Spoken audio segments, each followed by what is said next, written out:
Assalamu alaikum. Good morning, student. It is the period of biology, class 10th, lecture 3.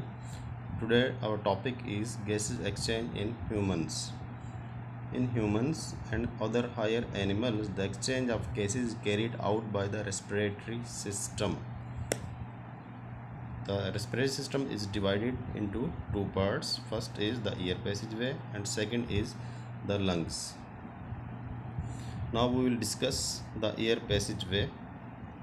First of all, we can see the diagram of air passageway.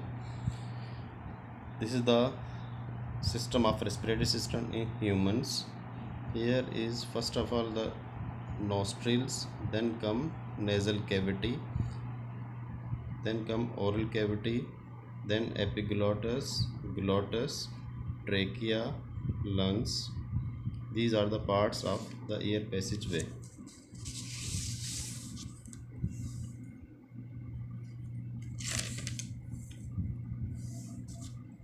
First comes the nose. The nose encloses the nasal cavity. It opens to outside through the openings called nostrils. Nostrils are the opening through which nose open into nasal cavity, which is divided into two parts. Each part consists of hairs and mucus. As we know, hairs are used for the filtration of dust particle, germs, the mucus, and the second is layer is the mucus. The function of mucus is to moisten and warm the incoming air and keep its temperature nearly equal to the part of the body. That mucus perform the function of maintaining the temperature. Then come pharynx. The nasal cavity open into the pharynx by means of two small openings called internal nostrils. Pharynx is a muscular passage and is common to both food and air. It is a common passage for both food and air. It extends to the opening of the esophagus and the larynx. The air goes from the pharynx into the larynx. From pharynx, the air goes into the larynx, which is also called as the voice box, because it contains fibrous bands. When air strikes with their fibrous bands, a sound is produced.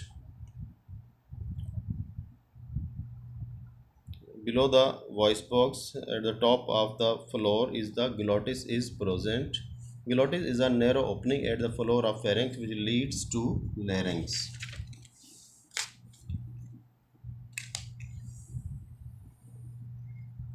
The larynx is a box made of cartilage. It is present between pharynx and trachea. It is also called the voice box. Two pairs of fibrous bands called vocal cords are stretched across the larynx.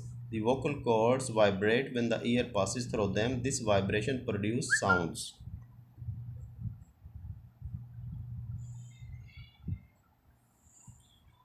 Larynx continues to the trachea. As we can see, it is a trachea which consists of C-shaped muscles. Larynx continues to trachea. It is also called as the windpipe. It is about 12 centimeter long tube which lies in front of esophagus. There are C-shaped cartilaginous rings in the walls of trachea. The cartilage keep the trachea from collapsing even when there is no air. On entering the chest cavity, the trachea is divided into two bronchi. Singular is bronchus. Larynx continues to, after entering into the trachea entering the chest cavity, the trachea divided into two smaller tubes called bronchi. Singular is bronchus. The bronchi also have cartilaginous plates in their walls. Each bronchus enters into the lungs of the side and then divides into smaller branches. These bronchioles are further divided into smaller tubules called bronchioles. The bronchioles dividing in the lungs until they make several fine tubes called bronchioles. The bronchioles progressively lose the cartilages as they become narrower. The bronchioles and as the fine tubule called the alveolar ducts. These bronchioles are further divided into alveolar ducts and each alveolar duct goes into the Air sacs like structure called alveoli. Alveoli is the structure where exchange of gas occurs. The Each alveolus is a sac-like structure lined by a single layer of epithelial cell. It is bound on the outside by a network of capillaries. The pulmonary artery from the heart containing deoxygenated blood enters the lungs and branches into arterioles and then into capillaries which surround the alveolus, thus then join together to form the venules which form pulmonary vein. The pulmonary veins carries the oxygenated blood back to the heart. Now we can again summarize the topic. The air passageway consists of nasal cavity, which consists of internal nostrils. Each nostril is surrounded by mucus and fine hairs. Then it is goes into glottis.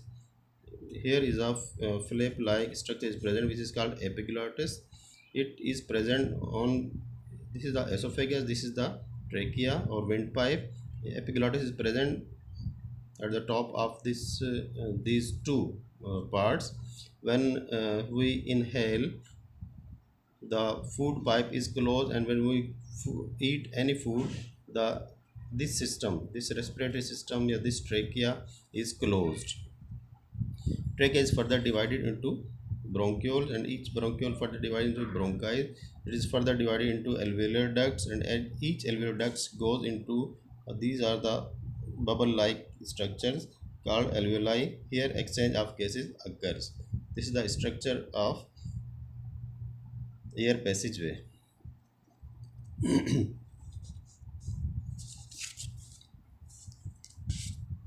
Now the second part of respiratory system, the lungs.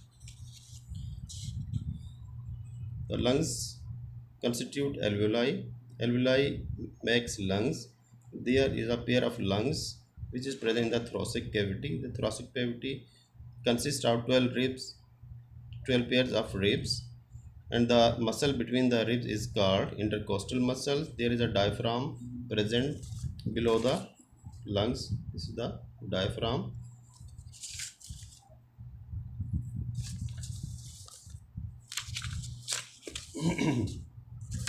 left left lung is smaller than right lung. It has two lobes, but it has one, two, and three lobes. Right lung has three lobes. If we look at the structure of the lungs consist of two layers. Outer membrane is called outer pleural membrane, where inner layer is called inner pleural membrane, and in between outer pleural membrane and inner pleural membrane there is a fluid or liquid is present, uh, which performs lubrication and reduce the risk of friction when the lungs expand and contract. So this is the structure of lungs. Hope you all will be understand this topic. Thank you.